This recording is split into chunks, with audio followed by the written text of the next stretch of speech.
I purchased a Pixel 7, trading in a Pixel 6 about a month ago, and I wanted to give you a review. I don't usually do reviews. I usually just do simple unboxing and setup. But there's enough with this product and a few others that I'm going to go ahead and give you um, my personal review. So I'm not doing benchmarks or all that other testing. I'm just going to show you as a regular person using the phone what I've found. So we're going to go through a variety of items that I've listed, and I'm going to try to keep it concise. I'm going to put chapters on the bottom. So when you see the chapters, you can go right to the one that interests you the most, whether it's the price or the speed or something like that. So with that said, here we go.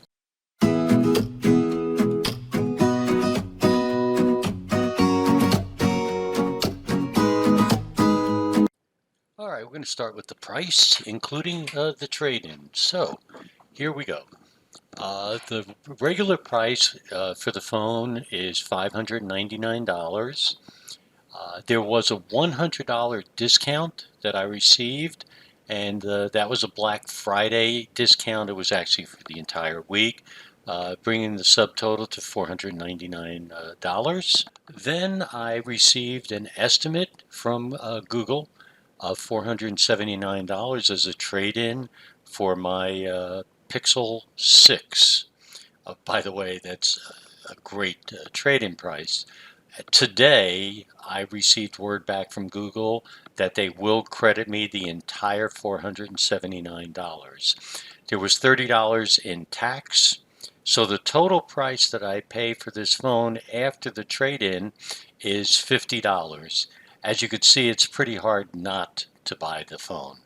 The first thing I want to show you is here I took on purpose a blurry photo of myself. So what I did is I moved the camera while I was taking the picture. So I'm going to go to Edit, and you see this thing called Unblur. I'm going to give it a try. So I have not tried this before. It is the first time. So now I tap Unblur, and it's moving. Actually pretty good. Not 100%, but it actually took a blur out of all of the background, it looks like, and unblurred a good portion of my face. So there's Unblur for you. Again, it looks a little bit better. It's not great, but it did unblur it enough where I can make out a bunch of things in the background. Okay, I have pulled down my menu here, as you can see. And in my pull down menu, one of the things I now have in my December update is called VPN by Google. So for any of you who didn't know it, it's actually a free VPN. So I use it when I'm not in my home and I go other places, and you just simply tap on it, and there you go. It is on. It's connecting right now. In a second, it'll be connected. It goes through Google One, and so you should make sure that you do have Google One on your phone. Mine was automatically there. So there you go. You now have a free VPN. I tested this, by the way, and I'm going to do a speed test with my VPN on. I'm actually right next to my router, so I'm very close to it. But let's go ahead and do a speed test. I get about 140 to 150 megabytes per second down. And you could see here that it does show Google Fiber instead of showing my home network. And I'm getting, saw that it was 121 down. And what I'm going to do is I'm now going to run that test with the VPN off. And I think you'll see it's going to be pretty consistent. The VPN is off. And let me run the test again. And you can see now, instead of Google, it's showing Windstream. And instead of Florida, it's in Lexington, Kentucky.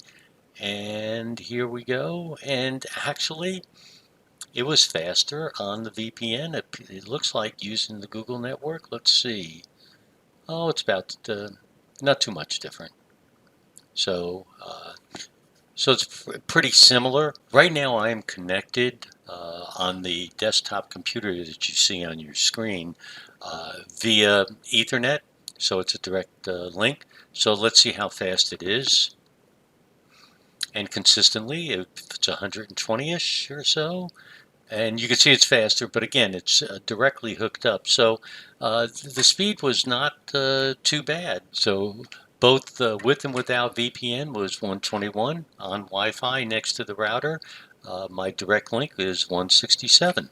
Okay, next up, I want to show you a photo that I took here just a few moments ago, Christmas tree. So let's take a look at this picture of the Christmas tree that you could see here with the lights on the trees. I don't know if you could tell they're nice color lights, but as I bring that in here to focus, I think it takes excellent pictures inside. So here you can see it's a little bit brighter, and it really has done a nice job. I'm really pleased with the way it takes pictures. You could even see on the ceiling the texture. Uh, Here, it really didn't blur out the lights. That's actually exactly how they look on the top. There's no dithering as I go down.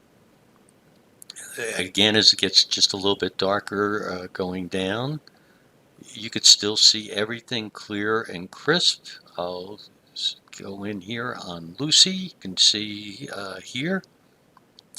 It actually looks better here than it does on my phone right now. Nice, really nice. It does a great job. Gives you a pretty good idea. So the camera, number one, but to be honest with you, Pixel cameras are always good. The software is great. There it is from afar. Let's take a look here at an outside photo at night using Night Sight. The photo on the left is just a regular picture that I took with the camera app, no other settings. If you notice, if you look at the walkway in the forefront, you can see a little bit of light because there's a floodlight to the left of the house here. So same view, just a moment later on the right using Night Sight, and you could see how well it lit up everything. You could see how even the floodlight in the forefront came alive. Everything looks really good in this picture. So Night Sight outside, what a great look this is. Okay, I took an outside photo this morning. So this would be the sun shining towards the home, and as you can see, it's the same pictures, same place we took photos of last evening. So let's take a look here. As I zoom in, you could see the blades of grass. The color is absolutely perfect compared to what it actually is. It is the same color. So you can see the green here. And this is also the same color as it is in real life. You could see the yellow tag here, clear as could be. These lights, you see the shutters here. So nice picture outside as it always is. Next up, let me just show you this. I'm going to go to my settings, and if I go down to settings and go to system here and system update, I just wanted you to know that I am currently updated to the latest update as of December 5, 2022. Let me show you something else here of importance on my screen. This is interesting in that it doesn't look like many of your settings. I actually use Microsoft's launcher for my Android phone here, and I really like it. So if you tap system settings, it'll give you all the settings that you normally get on an Android phone, your Pixel phone, and it's fine. It's easy to use. However, when you go to the settings on the Microsoft launcher, you could see all of these different options that you have, whether it be for wallpaper, and you get to choose a new wallpaper if you want. You could do a whole bunch of things on it. By clicking there, you could see all these great opportunities. for wallpaper. And if any of you don't know, Bing Daily Wallpaper is really nice. Um, you have different themes that you could use. Home screen, as far as the layout's concerned, go to the home screen and you could do your icon layout. Uh, so I'm not going to go through all these with you, but the Microsoft Launcher I'm actually really impressed with. Where I could change columns and rows. I could change the icon size. I could change the font size. There's so much that you could do to make it look exactly as you want. And I actually am in a Microsoft ecosystem. I use their OneDrive. I'm a member of Microsoft 365, so it helps me to use it. So I just wanted to show you Microsoft Launcher, what my home screen looks like with the launcher. And again, you could set it up any way you want. I happen to choose setting it up this way, but that doesn't mean you couldn't set it up any other way that you want. Let me talk a little bit about the battery. And for that, I am going to go over here and I'm going to click on an app that I use called AccuBattery.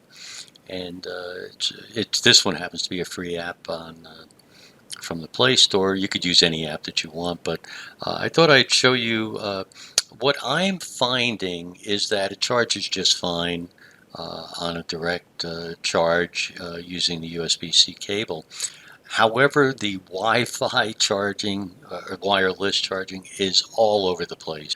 Um, if you look at the history of the charging, it's I find that sometimes on a wireless charger, on the same charger, it'll charge at 14% an hour, 16% an hour. But on that same charger, the next time it could charge at 7% an hour.